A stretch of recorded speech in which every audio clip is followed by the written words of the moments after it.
Yes people, welcome back to another video. So in this week's episode I'm going to be taking a look at the Cloud Peak 2 and whether I can make it into a true 4-season tent. If you're a regular to the channel you might be wondering, and you just bought a Hilleberg, so why are you pissing about with this Cloud Peak 2 now for? Well, the Hilleberg is going... What? Nowhere. But when I bought this tent, the Cloud Peak 2, my sole aim was to modify it to try and make it into a borderline 4-season tent. So in this video, we're going to take a look at what I've done, the upgrades I've made before I replaced it. I'll even go into why I replaced it, because if you're not a regular on the channel, then you won't know. All I can say is, it is a decent tent for the money, but like most bits of equipment that are on the more budget end, it does have its flaws. So let's just whack it up and I'll show you what I've done to improve it.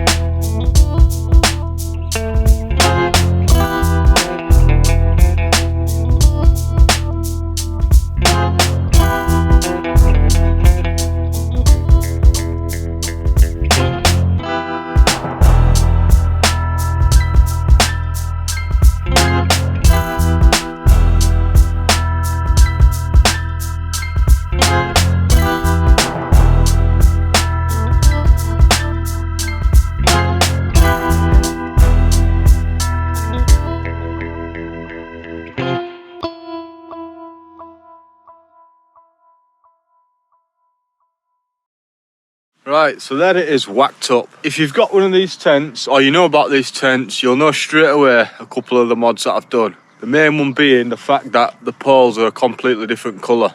When I first started putting the videos out of the Cloud Peak 2 with the modified poles, I kept getting messages, are you going to make a video on the upgraded poles? And then when I got the Hilleberg, I was getting messages saying, are you still going to be doing the mods video for the Cloud Peak 2? And the answer to that is yes, obviously, because you're watching. So, as you might be able to see already, there's a great big gaping hole there, and that's because this tent is actually broken. So, when I were up Green Gable a few months ago, the tent failed, the zip broke, resulted in me having to bounce off that mountain, not literally bounce, but head back down from the mountain in the dark and go home. Pain in the arse, to be quite honest. If you've not seen that video, I'll bash a link in the description for you. So another thing that happened when that failed is because I'd not guided the tent out properly, because the zip broke halfway through putting the tent up, it got flattened like a pancake. So take this pole mod with a pinch of salt. I've had it out in some crazy strong winds and it stood up a lot stronger than the old poles did. So it is stronger, but if you don't guide it out properly, you're knackered. So I'll start off with some of the basic mods first. So I've made a little knot in there so that you can shorten the distance between where you peg it in. So if you peg it down there, it's going to close the gap. Less of a draft coming under there. Peg it out here, obviously it opens it up a bit more. Standard mod, don't need to go into that too much. So another mod that I did, I shortened these and I actually doubled them up. So the red cord is not standard, but the black cord is. So because I put it really tight, I've doubled up just in case one fails and snaps. I also tied on somewhere, let me have a look where. I tied it on here so that it's permanently attached. Now another mod that I did, and you can do this to any tent I guess, is upgrade the pegs. So that's the standard peg. You can see already it's got a bend in it there, didn't last too long. They're alright, they do the job. I upgraded it for some very similar pegs, but they're just bulkier. Fatter, longer, stronger. So that's that one, and that's that one. You can see the difference there. Big difference. Now these are on eBay I think. I'll whack a link in the description for you. Or I'll put it up on screen so you can see how much they were. Because I can't remember now. It's been a while. So that's the pegs. Then, another mod I did was upgrade the guy lines. So the standard ones that come with the tent, they're probably going to be strong enough, but I was looking at mods, watching other videos, and I seen people upgrading the standard guy line to some stronger Dyneema. So I bought some Dyneema cord, again off eBay, cut it to size, and I also upgraded the line locks, or the guy line tensioner plastic thingamajiggies, whatever they're called, that's the technical term for it. Now, along with replacing the guy lines, I've also added extra guy lines. A little bit like the Hillies, it's got a guy line at the top and then a guy line a bit further down. Oh, I do miss this tent. I had some good adventures in it. So as you can see, I've made a little washing line on the inside. That's another little mod you can do. I'll actually put it on some elastic here just to give it a bit of give as you start putting weight on it.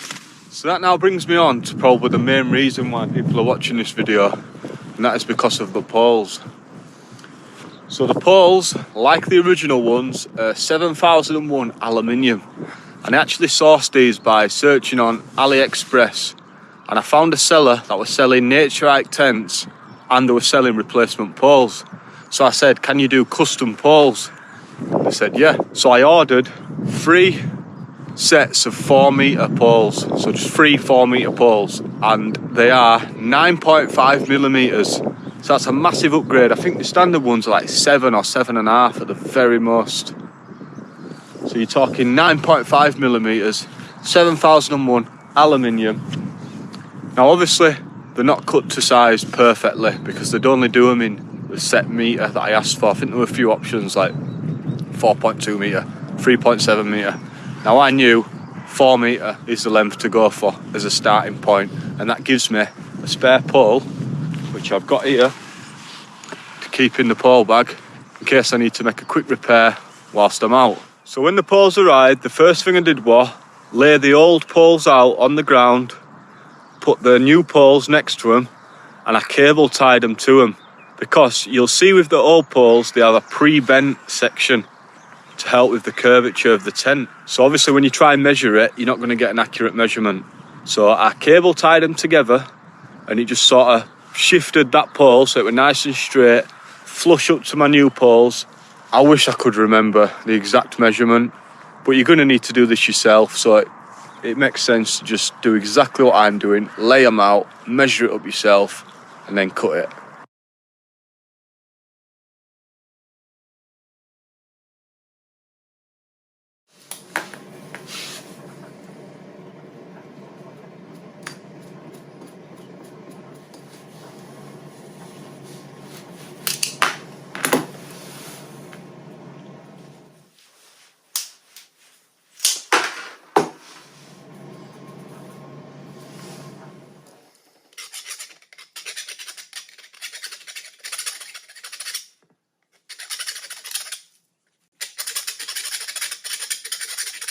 Now once you've cut the poles, the next thing you're going to want to do is cut down the elastic shock cord inside the pole.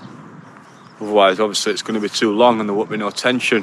Now same as when I said about cutting the poles, do not overcut this because yeah, you're pretty knackered then. You're going to have to buy some more shock cord. So I whacked it all together, tested it out, and you'll see on my videos if you've seen them already, I've actually taken it on quite a few trips as it was.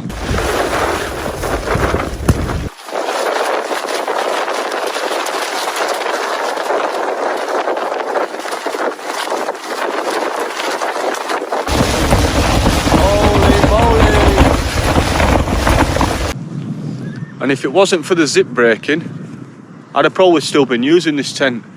So in hindsight, probably glad it broke because it made me pull the trigger on a Hilleberg, which was ultimately what I was hoping to get anyway at some point. And the reason for doing these mods is because Hillebergs are fucking expensive, mate. And for a tent, if you're not doing this weekly or a couple times a month, it's not worth getting, really. In my opinion, to get your money's worth.